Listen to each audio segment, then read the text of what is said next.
அனைவருக்கும் வணக்கம் நண்பா. இது நம்ம சேனல், நம் நாடு நம் கையில்.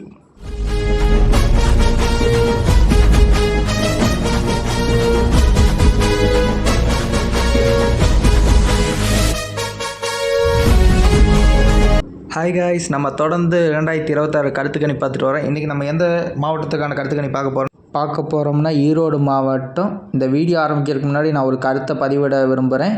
இந்த கருத்துக்கணிப்பு பார்த்தீங்கன்னா எடுத்த கருத்துக்கணிப்பு, அதாவது செங்கோட்டையன் ஐயா அவர்கள் அனைத்து இந்திய அண்ணா திராவிட முன்னேற்றக் கழகத்தில் இருந்தப்போ எடுத்த கருத்துக்கணிப்பு. இதுக்கப்புறம் அடுத்த கருத்துக்கணிப்பில் இது மாறுதா மாறலையான்னு பார்ப்போம். அவருக்கு ஒரு மவுஸ் இருக்கா இல்லையான்ட்டு அடுத்த வீடியோவில் பார்ப்போம். நம்ம இப்போ ஈரோடு தொகுதியை பார்க்க போகிறோம். ஈரோடுனாவே நம்மளுக்கு வர்றது சக்தி மசாலா ஞாபகம் வருது. அந்த மாதிரி சக்தி மசாலா மாதிரி சூடு பிடிக்குதான்னு பார்ப்போம். முதல்ல நம்ம பார்க்கக்கூடிய தொகுதி பார்த்தீங்கன்னா அன்னியூர் தொகுதி. அன்னியூர் தொகுதியில் 2011, 16 ஏடிஎம்கே ஜெயிச்சிருக்காங்க, 21 டிஎம்கே ஜெயிச்சிருக்காங்க. மீண்டும் 2026 யார் ஜெயிப்பான்னு பார்த்தா 2026 மீண்டும் ஏடிஎம்கே ஜெயிக்கிறாங்க. திமுகவிடமிருந்து கைப்பற்றுகிறார்கள் அனைத்து இந்திய அண்ணா திராவிட முன்னேற்றக் கழகம். அடுத்து பவானி தொகுதி. 2011, 16, 21 அனைத்து இந்திய அண்ணா திராவிட முன்னேற்றக் கழகத்தின் கோட்டை. 26 யார் ஜெயிப்பான்னு பார்த்தா மீண்டும் அனைத்து இந்திய அண்ணா திராவிட முன்னேற்றக் கழகம் ஜெயிக்கிறாங்க. அடுத்து பவானி சாகர்.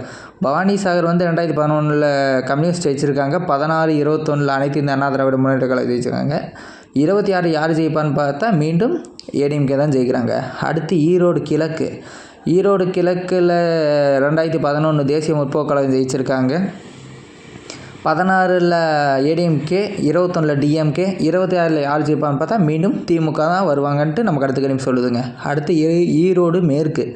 ஈரோடு மேற்கு 2011 ஏடிஎம்கே, 16 ஏடிஎம்கே, 21 திமுக ஜெயிச்சிருக்காங்க. 26 யார் ஜெயிப்பானா 26 மீண்டும் திமுகவே ஆட்சி அமைப்பாங்க அந்த தொகுதியில். அடுத்து கோபிச்செட்டிப்பாளையம் தொகுதி. கோபிச்செட்டிப்பாளையம் தொகுதி உங்களுக்கு யாரோட தொகுதின்னு தெரியும், செங்கோட்டையன் அவர்களின் தொகுதி. இந்த கருத்து கணிப்பை மீண்டும் ஒரு முறை சொல்லிக்கிறேன், இது முன்கூட்டி எடுத்த கருத்து கணிப்பு. 2011, 16, 21 ஏடிஎம்கே, மீண்டும் யார் ஜெயிப்பான்னு பார்த்தா 2026 ஏடிஎம்கே தான் வருது. அடுத்து நம்ம பார்க்கக்கூடிய தொகுதி பார்த்திங்கன்னா மொடக்குறிச்சி தொகுதி. மொடக்குறிச்சி தொகுதி 2011 ஏடிஎம்கே, 16 ஏடிஎம்கே, 21 பிஜேபி ஜெயிச்சிருக்காங்க. 26 யார் ஜெயிப்பான்னு பார்த்தா 26 மீண்டும் ஏடிஎம்கே தான் ஜெயிக்கிறாங்க.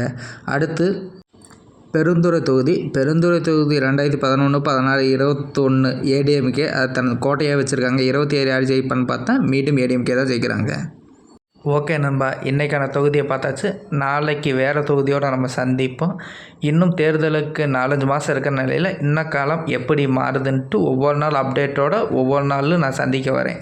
மறக்காமல் இந்த வீடியோவை லைக் பண்ணி ஷேர் பண்ணி சப்ஸ்கிரைப் பண்ணிடுங்க நண்பா. தேங்க்ஸ் ஃபார் வாட்சிங்.